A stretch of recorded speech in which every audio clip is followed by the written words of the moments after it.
Waiting for us by the big board, Vedika Bahel. Good evening to you, Vedika. Today then, Chinese social media giant TikTok just announced a new fact-checking feature similar to X and Meta's community notes, except with a different twist.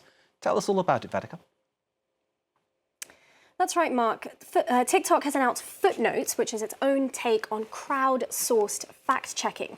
Now, according to the app, Footnotes will draw on the collective knowledge of the TikTok community by allowing people to add relevant information to content on its platform.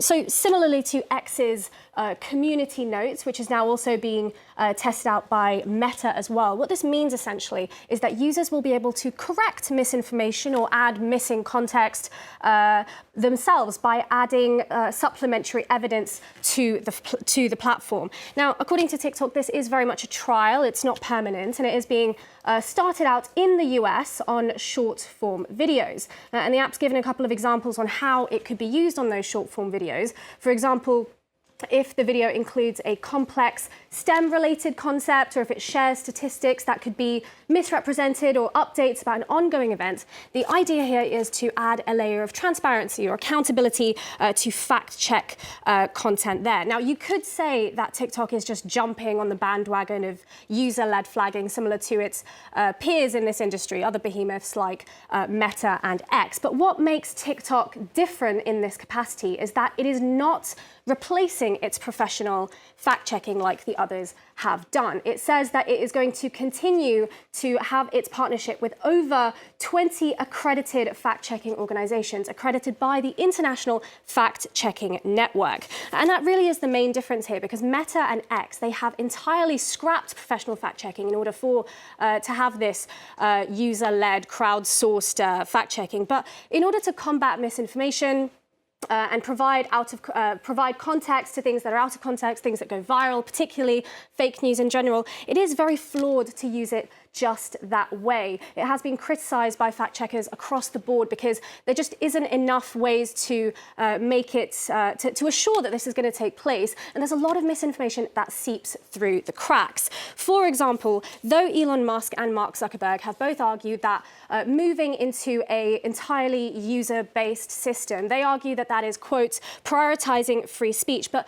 for example, ways that this could not work, it's the fact that in order for things to be flagged as misinformation on the website by users themselves, it relies completely on the users. So if those things aren't seen by those people, if they're not flagged, it's entirely independent on being seen and corrected. And furthermore, in order to be visible to all the other users, the correction that is, it then has to be voted on by a moderating system. So if those things haven't been corrected at all, or if they have been corrected but they haven't received enough votes, they're not visible to other people. So there is a lot of misinformation that can continue to be shared and is shared. So there's a lot of moving parts there. So the fact that TikTok is insisting to continue its partnership with professional fact checkers and it's not scrapping that, that is different in itself, and that is really, Mark, what is setting it apart here. X and Meta's decision then to replace professional fact-checking has been criticised both by fact-checkers and politically. So why would TikTok be adding this method to its system at all? Tell us. Well, as we know, TikTok's parent company ByteDance, they have a mid-June deadline now to divest its US operations. And so far, President Trump has postponed that deadline twice. So the app's fate very much is hanging in the balance. TikTok is very much in limbo at the moment. So yes, it's not replacing its professional fact-checking with crowd-based fact-checking, but it is very much under pressure here to convince US lawmakers that the app itself is trustworthy, that it's not selling out users' data, and it doesn't pose a national security threat to Americans' data, like has been alluded to by President Trump as far back in 2020. Now, if we take a look, if we rewind a couple of years back to 2023, the CEO of TikTok, Shou Chu, now he testified in Congress, he was grilled for several hours in there, and he acknowledged that there are some holes, you could say, in TikTok's data protection strategy. And he stated that the app now is pushing to correct that by separating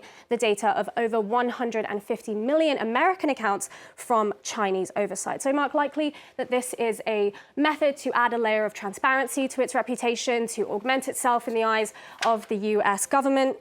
Overall, though, I will say that we don't know exactly what Footnotes is going to look like or how it's exactly going to be rolled out by the app. It has opened applications now for people that want to take part in having that moderating role, and there are some restrictions there as well. For example, I think the account needs to be open for, has to be active for at least 6 months. It can't have violated any community guidelines, things like that. But applications are open, and I will end on the fact that TikTok also says that it will personally approve every account who wants to be a part of this new program. It sounds like a step in the right direction, but of course the jury remains out. Vedika, as always, thank you very much indeed. Vedika Bahel there with Truth or Fake. Thank you.